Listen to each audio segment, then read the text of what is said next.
Kljub vsemu tehnološkemu napredku in tudi prelomnim dogodkom so tudi danes naše oči tiste, ki nas najmočneje pa tudi najbolj hitro navdušijo za kakšen avto. Dober primer pa je tudi novi Ford Explorer, za katerega mi je velika večina zunanjih opazovalcev dejala, da je zelo lep.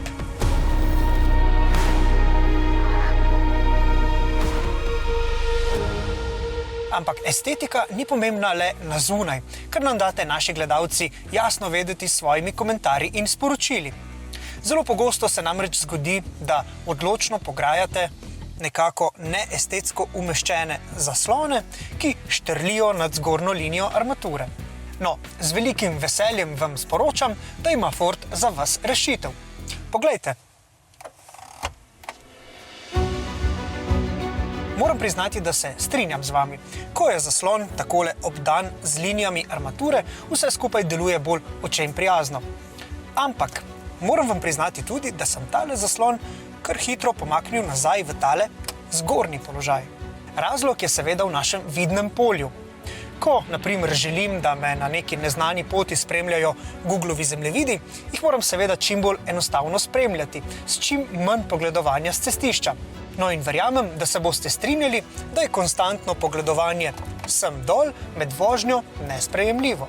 No, poglejmo še vse ostale značilnosti novega Explorerja. No, še preden se jih lotimo, pa vas povabim, da se naročite na naš YouTube kanal, da boste ostali na tekočem z vsemi objavljenimi testi. Explorer nosi ime priljubljenega ameriškega modela, ki je kot SUV nastal onkraj luže pred več kot 3 desetletji. No, 6. generacijo tega modela je Ford vsaj na kratko pripeljal tudi v Evropo in tudi v Slovenijo. Tudi o tem avtomobilu na našem kanalu nudimo nekaj vsebine, ki je dostopna s klikom na zgornjo povezavo. No, v tem primeru pa ne gre za 7. generacijo oziroma naslednika 6. generacije Explorerja. Gre za električni avtomobil z imenom v luči Fordove strategije, ki je na področju električnih avtomobilov, vsaj pri poimenovanju, udarila z vsemi topovi. Po električnem Mustangu, F-150 in Explorerju namreč zdaj sledi še električni Capri. Novega Explorerja pa z evropskim Volkswagenom družijo močne vezi. No in verjetno ste pozorni že opazili, kateremu modelu bi lahko bil podoben. Gre seveda za model ID.4, no ampak kljub temu je Ford izbral precej samosvojo pot, kar se vidi predvsem v notranjosti. Poleg tega zaslona je precej drugačna tudi zasnova sredinske konzole, ki prinaša že precej premijskih občutkov in na splošno moram počutje v potniški kabini v tem avtomobilu odločno pohvaliti. Všeč mi je na primer obsežna uporaba takšnega mehkega oblazinjanja, pa tudi odlagalnih mest je na pretek. No, morda bi se Ford lahko izognil zgolj uporabi gumbov na dotik tukaj na volanskem obroču. Kaj se zgodi v praksi? Ja, po nesreči pritisnemo tale gumb za gretje volana in tako dodatno segrejemo volanski obroč v vročih dneh. Explorer je družinski avto, zato pričakujemo, da bomo tukaj na zadnji klopi udobno potovali. No in poglejte, po višini je prostora dovolj, enako velja tudi za kolena. Po zaslugi teh razmeroma velikih oken je tukaj zadaj dovolj svetlo, no še svetleje pa je po zaslugi te velike in razpotegnjene steklene strehe. Prtljažnik lahko med tem odpremo z brco pod zadnji odbijač. Tukaj imamo 470 litrov uporabne prostornine, kam pa boste skrili kabel, tukaj le pod prtljažno dno.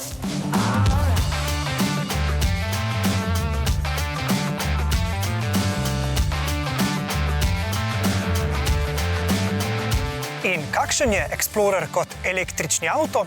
Pravzaprav je zelo učinkovit in zmogljiv električni avto. Tale ima na primer 2 elektromotorja, ki skupaj prinašata 250 kW moči in pa 4-kolesni pogon. No in ta 4-kolesni pogon je v avtomobilih te vrste izjemno dobrodošel. Na ta način ima namreč elektronika proti zdrsavanju pogonskih koles precej manj dela, vožnja pa je tako precej bolj preprosta in predvidljiva. Pri mešanem ciklu boste lahko z enim polnjenjem baterije prevozili precej več kot 400 km, sploh če bodo temperature električnemu avtomobilu naklonjene. No, sam sem se tekom testa vozil s povprečno porabo približno 18 kWh na 100 prevoženih kilometrov Če boste vozili še nekoliko bolj umerjeno in varčno, pa se boste lahko, kar se tiče kilometrov, spogledovali celo s 500-tico.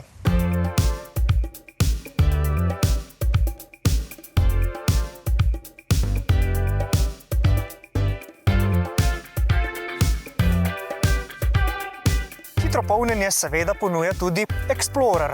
Na hitri polnilnici se namreč lahko polni tudi z več kot 180 kW moči. In pri tem hitrem polnjenju me je včasih kar malo živceral. Vsakič se je namreč napolnil hitreje, kot pa sem jaz uspel kaj pametnega narediti na mojem laptopu. Kaj pa vozne lastnosti? Zmogljiv pogon, ki zelo dobro butne, ko odločno pohodimo stopalko za pospeševanje, dopolnjuje tudi zelo prepričljivo podvozje. To ni zelo trdo in neudobno, a vseeno dovolj dobro deluje v zavojih, da skupaj s čvrstim krmiljenjem nudi zelo dobro povratno informacijo vozniku. V primerjavi z modelom ID.4 ima Explorer drugačno vzmetenje in blažilnike, kar omogoča nekoliko bolj športne vozne lastnosti. Na regionalni cesti boste lahko tako še bolj uživali v dinamiki, saj nagibanja ni veliko, na avtocesti pa tudi v zelo zmerni količini hrupa, ki pri višjih hitrostih prihaja v potniško kabino. No, asistenčni sistemi so v celoti plod Volkswagenovega znanja, kar je dobro, saj je nemški proizvajalec na tem področju nedvomno eden najboljših. Odgovorni pri Fordu pravijo, da gre v tem primeru za kombinacijo nemškega inženirskega znanja in ameriškega duha.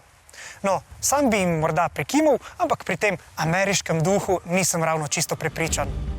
Prej bi rekel, da je to tipičen evropski Ford, torej takšen Ford, ki se odlično pelje, ki je tehnološko zelo napreden, ekonomičen, učinkovit in ne nazadnje zelo vsestranski.